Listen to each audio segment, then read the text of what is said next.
म्हणजे कळतं की नाटकात काय पाहिजे. म्हणजे एखाद्या लेखकाचं नाटक मी जर घेतलं पूर्ण, तर मला ते पूर्ण नाटक वाचल्यानंतर हे सहज समजतं की हा भाग इथे आवश्यक नाही आहे, हा भाग आवश्यक आहे आणि इथे नाटकात अजून काहीतरी पाहिजे. किंवा माधवीचे 3 नाटकात मी दिग्दर्शन केलेलं आहे आणि माधवी सकाळी लिहायची, प्रॅक्टिसला आणायची लिहिलेलं, आम्ही ते बघायचं आणि माधवीला बी सांगायचं पण माधवी याला अजून वरती निघतं पाहायला पाहिजे, काही काही गोष्टी काही गायला कसे यायला पाहिजे, तर ती दुसऱ्या दिवशी लिहून आणायची.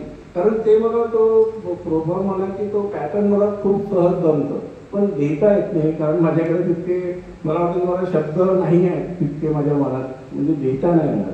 हा पण आत्ताचा हंगरीतून अनुवाद जरूर केला मी हिंदीत आणि हिंदी होतं म्हणूनच केलं, पण मराठीचे शब्द अजूनही मला खूपशे येत नाही. म्हणजे असं वाटतं की या जागी हा शब्द बरोबर आहे की नाही. मी खूपशाला विचारतो, ज्यांना कळतं तसं माधवीला मी खूपशाला विचारतो की बघ माधवी असं हा शब्द असं बरोबर आहे का, मग ती सांगते हा तुझ्या बरोबर आहे असं होतं ते. थँक्यू. प्रशांत सर, सध्याचा विषय पाहता आणि विद्यार्थ्यांना याचं प्रॉपर अवेअरनेस नाही, कारण हा खूप महत्त्वाचा विषय आहे आणि त्याच्यात अर्धवट नॉलेज असतं विद्यार्थ्यांना. तर तुमचा हा प्रयोग विद्यार्थ्यांसाठी तुम्ही भविष्यामध्ये खास अरेंज कराल किंवा शाळा आणि कॉलेजेसचे विद्यार्थीच त्याच्यामध्ये येतील, असा काही भविष्यात तुमच्या मनात योजना आहे? हो मॅडम, म्हणजे आता खूपच सुंदर प्रपोजल तुम्ही आम्हाला सांगितलं आणि लक्ष वेधलं की असंही होऊ शकतं की कॉलेजमध्ये जाऊन आम्ही त्या विद्यार्थ्यांसाठी एखादा प्रयोग करावा. पण मेन गोष्ट अशी आहे की नाट्यगृहाचा खर्चच खूप आहे. 30,000 रुपये 35,000 रुपये फक्त नाट्यगृहात लागतं. मग नेपथ्य आहे, प्रकाश योजना आहे आणि याच्यावर इतके लीडर लोकांनीच काहीतरी करायला पाहिजे. खरं म्हणजे लोकल लीडरला, म्हणजे लोकल कलाकारांना तरी काहीतरी कन्सेशन तिथे मिळायला पाहिजे. हां, 30% कन्सेशन देतात, पण ते 30% किती होतं? 30 तरी आपल्याला नाही परवडत एवढं करू, म्हणजे एवढं कलेक्शन होऊ शकत नाही नाट्य क्षेत्रात. तरी पण आम्ही एक प्रयोग याचा आणि मागच्या वर्षीचं जेंडर अँड आयडेंटिटी आणि या वर्षीचं हंगरी क्रो, हे 2 नाटकं आम्ही करणार आहोत. कारण मागच्या वर्षीचाही विषय असाच होता, ट्रान्सजेंडरवर होता आणि तोही सुंदर विषय होता की एक ट्रान्सजेंडर एखाद्या परिवारात म्हणजे जन्माला येतो आणि त्याच्या वडिलांना तो म्हणजे पाहिजे असतं पण आईला नको असतं त्याचं वागणं. तर त्याच्यावर ते विषय होता आणि खूप सुंदर नाटक होतं ते आणि ते बघायला पाहिजे. जर तुम्ही बघितलं नसेल तर तेही नाटक आम्ही प्रयोग करायची आमची इच्छा आहे आणि असे दोन्ही नाटकं आम्ही प्रेक्षकांसमोर आणणार लवकर.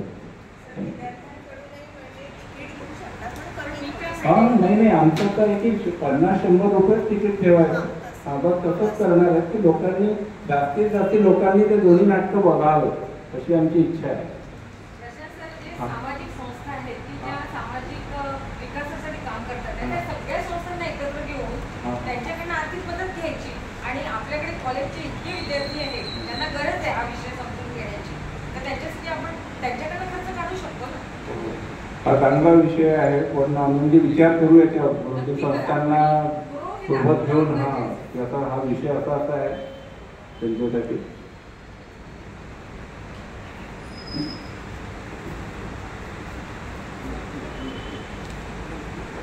नमस्कार प्रशांत सर, तुम्ही ओळखलं नसेल मला नाटकाची फारी आवड. मी तशी गडचंदूरला जॉब करते, शिक्षिका आहे, पण जवळपास 2007-8 पासून मी नाटकं म्हणजे बघतच येत आहे. आपले राज्य नाट्य महोत्सवमध्ये नक्कीच हजेरी लावते, कुठेही असू ते. माझे मिस्टर म्हणतात तू बॅग तिकडे टाकून दे, मी तुझ्यासाठी जागा ठेवते आणि मी पण तशीच करते. बॅग फेकली की नाटक पाहायला येते आणि पाहणारे विचार करतात. एवढं शबुताई सुद्धा विचार केला त्यांनी की हिला जागा कशी भेटते. पण मला माहिती आहे ते दर्दी लोक असतात ना, त्यांना नक्कीच मार्ग सापडत असतो. तर तुमचं जे मी नाटक बघितलं तर इथे सगळे म्हणजे विचार करत आहे की शाळेमध्ये असं दाखवता येईल का तुमचं नाटक, किंवा तिथे तुम्हाला सांगता येईल का काय होईल तुमच्या नाटक विद्यार्थ्यापर्यंत कसं पोहोचवता येईल, असा हा सगळ्यांचा प्रश्न निर्माण झालेला आहे. बरं, हा चांगलाच प्रश्न आहे, मला नाही वाटत आहे की नाही.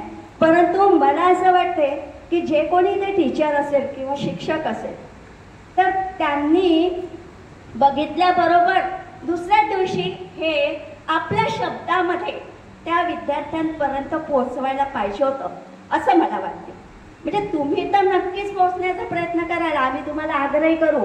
पण आता तुम्ही जे आर्थिक बाब बोलून दाखवली, आर्थिक बाब खरंच पैशाशिवाय काही होत नाही, हे नक्की आहे, खरंच आहे.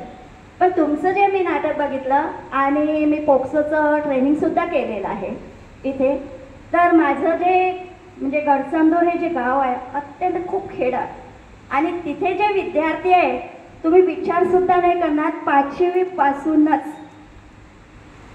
ते शोषित असतात. आता तर म्हणजे घरापासूनच आहे, पहिले तर घरातूनच शोषणाची सुरुवात होते, हे तुम्ही दाखवलेलं आहे. आणि त्याच्यामध्ये मॅडमनी म्हणजे त्या कशा कशा प्रयत्न करतात त्या पात्राला न्याय द्यायसाठी, म्हणजे लैंगिक शिक्षण लोकांपर्यंत पोहोचण्यासाठी काय काय करतात ते तुम्ही तिथे दाखवलेलंच आहे. तर मी पण काय केलं, दुसऱ्या दिवशी गेली आणि मुलांना असं सहज बोलता बोलता एक 9वीचा वर्ग घेतला आणि 9वीचा वर्ग घेतला आणि मी मुलींना असं सांगत होती की अशा अशा प्रकारे होते ते नाटक, एवढं सुंदर होतं की अक्षरशः त्याच्यामध्ये दाखवलेलं की त्या मुलीवर काय अत्याचार होतात आणि मुलीवरच नाही मुलांवर सुद्धा लैंगिक अत्याचार. जेव्हा ते मुलं बघितले फक्त एवढं त्यांना ऐकू आलं की मुलावर सुद्धा लैंगिक अत्याचार, ते मॅडम ते काय सांगत आहे त्यांना सुद्धा उत्सुकता लागली आणि त्यांनी म्हटलं की मॅडम तुम्ही जसं या मुलींना सांगत आहे तर काय असते आम्हाला सुद्धा सांगा. तर मग मी काय केलं, कुठलीही लाज न बाळगता आणि कशाचीच नाही, त्यांना त्यांच्या शब्दात सांगा. आपण खूप त्यांना म्हणजे साहित्यिक अशा शब्दात सांगू आणि मग ते त्यांच्या डोक्यावर भिनणार नाही असंही शब्दामध्ये सांगितलंच नाही. आणि मी त्यांना सांगितलं आणि प्रत्येक वेळेस त्यांचे मी 1 महिना म्हणा 2 महिना म्हणा याच्यावरती मी सांगत राहते की कशा प्रकारचे अत्याचार होतात किंवा पेपरला येतात. सरांनी सांगितलं की एवढ्या प्रकारचे अत्याचार झालेले आहे. माझी पण ती एक सून आहे, क्षमा बारसकर, तुम्ही ओळखतात असा, ती सून लागते माझी, तर ती पण या क्षेत्रामध्ये काम करत असते. तर मी काय करत असते की जे जसं जसं मला जमतं त्या पद्धतीने मी त्या विद्यार्थ्यांना सांगत असते की असं नाही व्हायला पाहिजे, या पद्धतीने नाही. आणि बरंचसा प्रोग्रेस दिसून येते. आणि तुम्ही जो जेंडर नाटक म्हटलं ते पण मला फार आवडलं. आणि अशाच प्रकारचे प्रबोधनपर पुढील नाटक तुमचं कोणतं असेल हे जाणून घ्यायची मला इच्छा आहे.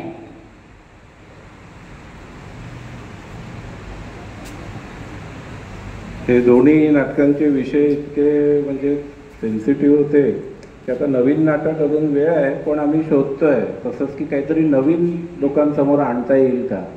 तसं आम्ही जसं म्हणजे बाकी जेही लेखकांची आम्ही नाटकं देतो, माधवीलाही मी सांगितलंय की बघ एखादा विषय तुला सुचत असेल तर यावर्षी तुझं लिहिलेलं नाटक करू, बघू काय होतं. पण आम्ही शोधतोय की काहीतरी नवीन पुन्हा लोकांसमोर आणता येईल. त्यातनं कसं असते, जे कोणी नाटक बघतात म्हणजे कुठल्या तरी परिस्थितीत लोक चर्चा करतात. आजची चर्चा होते ती घराघरापर्यंत नक्कीच पोचते आणि हे म्हणजे लोकांमध्ये कसं प्रबोधन होते एक प्रकारचं. बरोबर आहे ना मॅडम. हां, कारण ही सुरुवात आहे ना. आत्तापर्यंत असं कोणतं नाटक आलंच नाही किंवा असं पिक्चरही खूप असं आलेलं नाही की असं पिक्चर कोण असं वाटलं लोकांना की आपण घरी जाऊन असं केलं पाहिजे. पण मी तुम्हाला विश्वास देतो की नाटक कोण नक्कीच लोकांच्या मनात, आईवडिलांच्या मनात आलं असेल की अरे असं होऊ शकतं, आपण आपल्या मुलांना सिक्युअर केलं पाहिजे किंवा तिला सांगायला पाहिजे, अशी भावना नक्कीच आलेली आहे. आणि त्यांनी एकदम खुलेआम नसेलही सांगत असेल तरी पण त्या गोष्टीकडे लक्ष नक्कीच आईवडील आता देतील. छोटं बाळ असेल 4-5 वर्षाचं, 5-6 वर्षाचं, तर तो कोणाकडे जातोय, कोणाकडे खेळतोय हे आई नक्कीच बघेल. इतकं तरी त्या नाटकाच्या माध्यमातून झालेलं आहे समाजात, असं मला वाटतं. पण एक प्रश्न आहे माझा की लघुनाटिका थोडीशी तुम्ही म्हणजे तयार करू शकता का? ती लघुनाटिका तयार करून फेसबुक थ्रू किंवा व्हॉट्सअप थ्रू म्हणजे आमच्यापर्यंत पाठवली किंवा तुम्ही स्वतःच जर येऊन तिथे असं दाखवत असाल तर सांगतो. हा, ही कल्पना छान आहे की एक शॉर्ट फिल्म बनवून लोकांपर्यंत तो मेसेज अजून पोचवायला पाहिजे. विचार करू नक्की मॅडम याच्यावर. चांगली हां, चांगलं की शॉर्ट फिल्म बनवता येईल अशी की सरळ लोकांच्या घरापर्यंत तो मेसेज जाईल.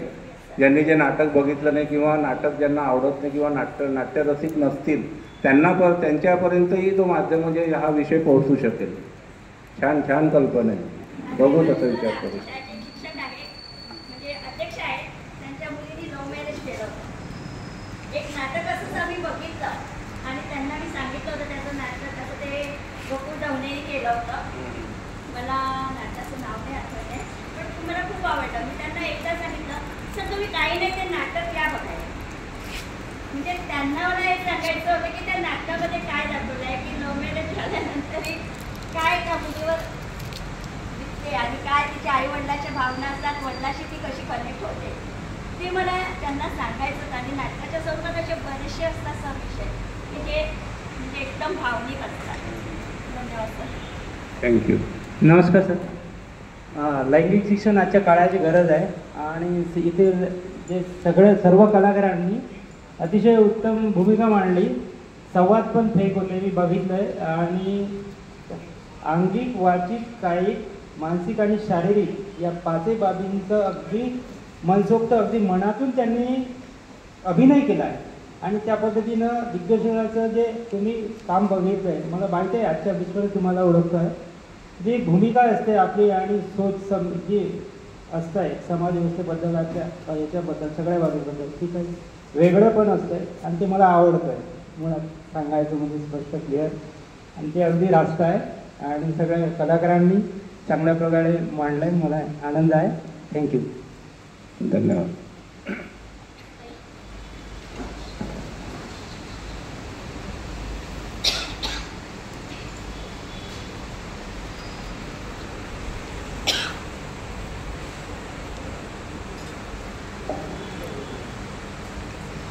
ही प्रश्नोत्तरे संपूच नये असे वाटत होते.